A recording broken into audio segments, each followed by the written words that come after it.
इतिहास कहता है साम्राज्य तलवारों से बनते हैं, लेकिन इस साम्राज्य की शुरुआत एक टूटे हुए गुरुकुल, एक अपमान और एक भविष्यवाणी से हुई थी। कहानी शुरू होती है एक अपमान से। पाटलिपुत्र दरबार में एक ब्राह्मण को उसकी जुबान की कीमत चुकानी पड़ती है, और वो कीमत थी दरबार से धक्के मारकर बाहर फेंके जाना। चाणक्य मुट्ठी भींचता है, उसकी आंखों में आग और एक वचन। उस क्षण उसने प्रतिज्ञा ली, नंद वंश गिरेगा किसी भी कीमत पर। लेकिन इस प्रतिज्ञा को पूरा करने के लिए उसे चाहिए था एक मोहरा, या शायद एक राजा। इसी बीच मगध से मीलों दूर एक बच्चा अपनी पहचान से अनजान पर अपनी क्षमता से बढ़ा हुआ था। उसका नाम चंद्रगुप्त। चाणक्य की परछाई उसके पीछे दिखाई देती है। चाणक्य ने उसे पहली बार देखा और बस एक पल में समझ गया, यही है वो जिसे नियति ने चुना है। क्यों, कैसे, ये तो कोई नहीं जानता। रातें लंबी थीं और सबक कठोर। चंद्रगुप्त को सिखाया गया कि सामने का दुश्मन खतरनाक नहीं, असली दुश्मन है जो छाया में छिपा हो। चंद्रगुप्त लकड़ी की तलवार लेकर नक्शे पर किंगडम्स पर वार करता है। ये केवल प्रशिक्षण नहीं था, ये सत्ता हथियाने का ब्लूप्रिंट था।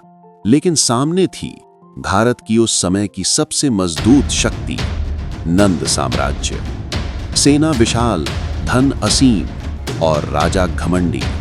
दरबार में नंद राजा सोने की ढीर पर बैठा मुस्कुराता है। उसके अहंकार को पता नहीं था कि उसकी हार पहले ही लिखी जा चुकी है। लिखने वाला था एक ब्राह्मण और पढ़ने वाला ये बालक। चाणक्य और चंद्रगुप्त ने जनता के मन की आग को हवा दी। हर गांव, हर किसान, हर व्यापारी नंद वंश के खिलाफ खड़ा होने लगा। धीरे धीरे चंद्रगुप्त का नाम फुसफुसाहटों में फैलने लगता है। एक नाम, एक आशा, एक रहस्य। लेकिन महानता की राह धातु की नहीं, कांटों की होती है। पहला प्रयास विफल हुआ। चाणक्य घावों से भरे चंद्रगुप्त को उठाते हैं, पर चाणक्य जानता था कि युद्ध जीतने के लिए कभी कभी एक लड़ाई हारना जरूरी होता है। और तभी इतिहास ने करवट ली। भारत के द्वार पर पहुंचा दुनिया का सबसे बड़ा विजेता सिकंदर। चंद्रगुप्त दूर से यूनानी सैनिकों को देखता है।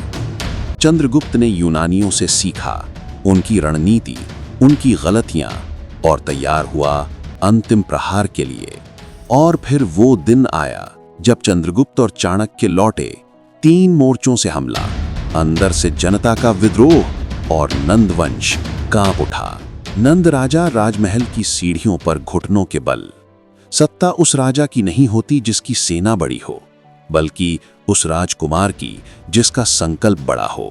और इस तरह जंगल का एक अनजान बालक मौर्य साम्राज्य का सम्राट बना। इतिहास के पन्नों में उसकी गद्दी नहीं, उसकी कहानी अमर हुई। कभी कभी साम्राज्य तलवारों से नहीं, एक अपमान से जन्म लेते हैं, और यही अपमान इतिहास को बदल देता है।